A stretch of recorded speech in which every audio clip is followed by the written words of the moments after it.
Hello and welcome. In this session, we are going to do hip opening and grounding poses for emotional release.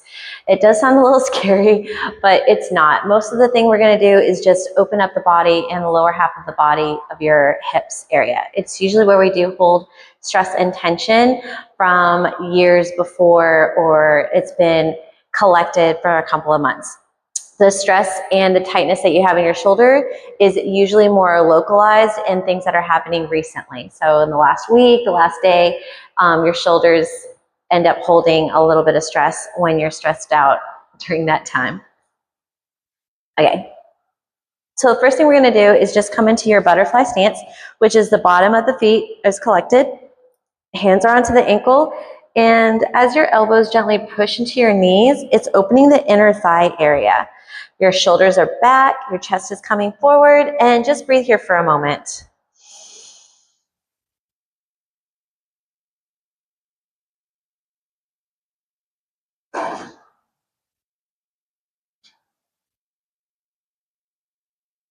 Slowly come up. We'll extend we're going to do both sides. So I'm extending my right leg first, placing my left foot in, and gently reaching towards the foot, towards the ankle or the calf muscle, extending your opposite hand up and over, and let your eye gaze go up to the ceiling.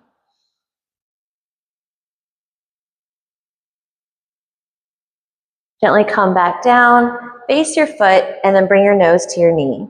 That's just a direction. My nose to my knee doesn't actually touch, but it's mostly like the direction that you're going towards. And if your nose does hit your knee, oh, good job.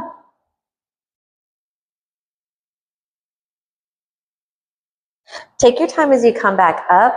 We'll extend the opposite leg and do the same thing on the other side. So first we place the hand inside the leg, up and over as we reach for the toe.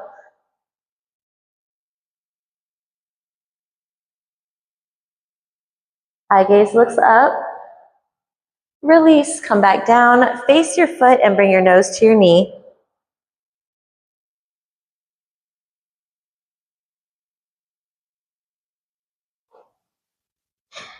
Take your time as you come back up. Now this next posture, I would suggest you have something soft on your knees. We're going to open up the hips. I'm coming forward off of my mat and then opening my knees as wide as I can. And then I double check, are my heels directly behind my knees? And then I'll place the forearms down. And if this is a good stretch for you and you feel safe here, I would suggest you stay here. I feel like I can go a little bit further down, so I'm going to open the knees wider, open my heels wider. And as I open or extend my elbows, I can bring my forehead to my wrists.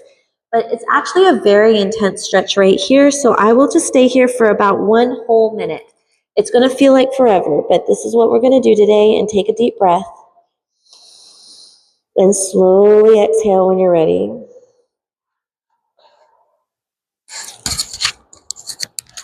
Eventually, your chest may or may not touch the floor. That's okay. The goal with this one is to not have your hips too far forward of your knees. Your knees and your hips are in line with one another.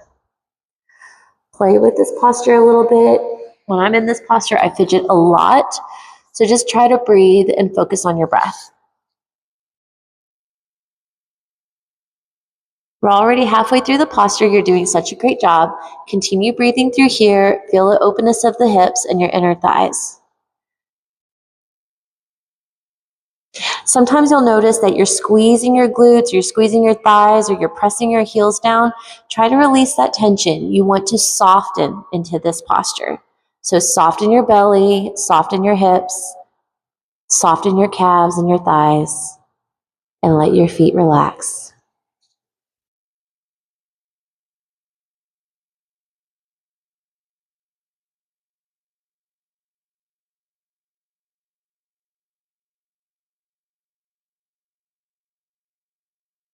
There's going to be a moment when you want to come out of it. I totally understand. Instead of coming out of it, just take your time and close the legs just a little bit more, but try not to exit the posture. We only have 10 seconds left.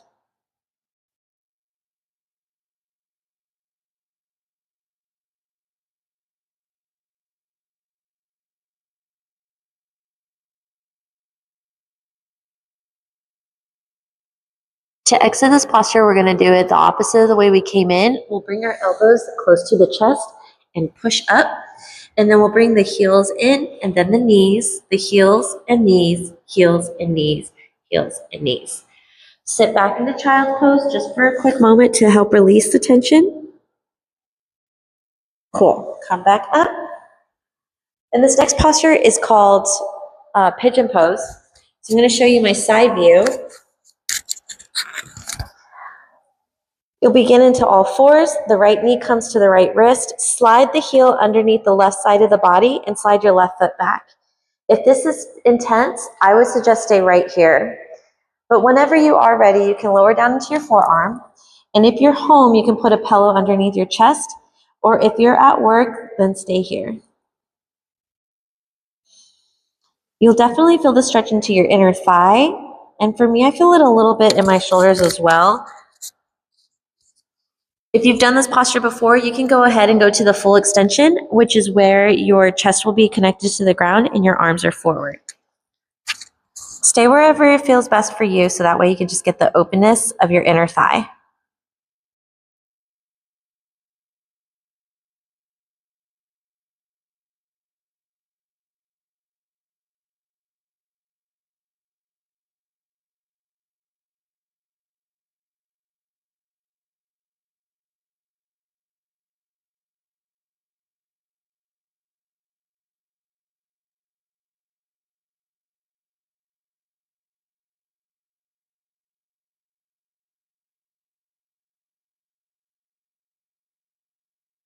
Carefully come back up into all fours so we can do the other side.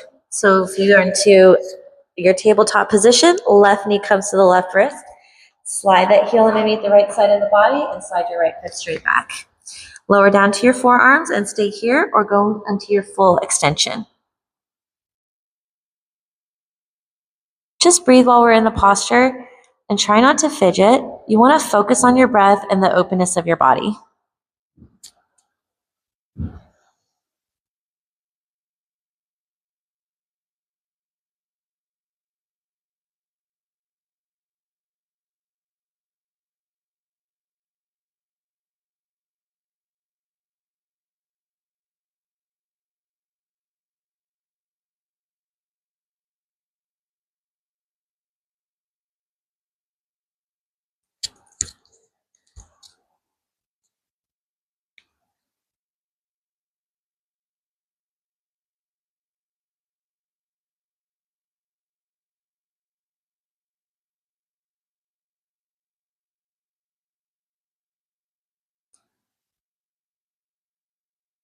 We have one more breath. Deep inhale.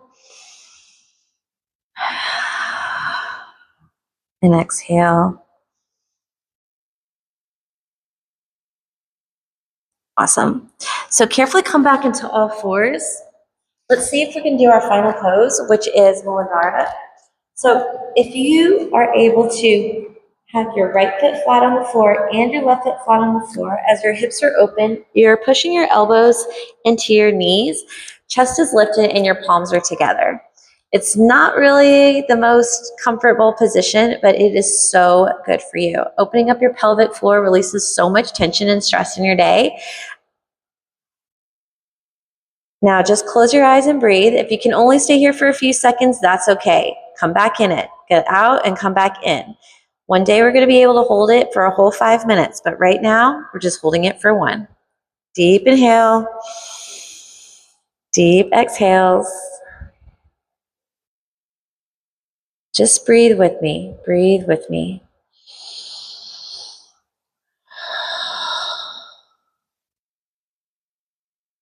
If your feet are not flat into the ground, it either means you need to adjust your distance of the feet, or if you like to, if you have some yoga blocks, you can put your heels on yoga blocks.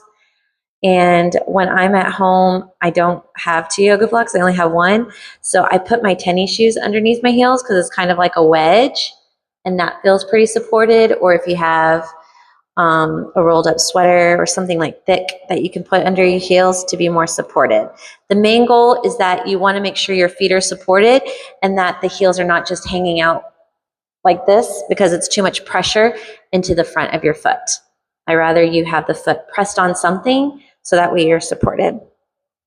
Now, if you do have the time today, I suggest you stay in this posture for as long as you can.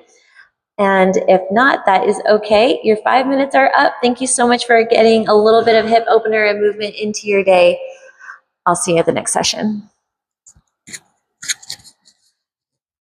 Hello.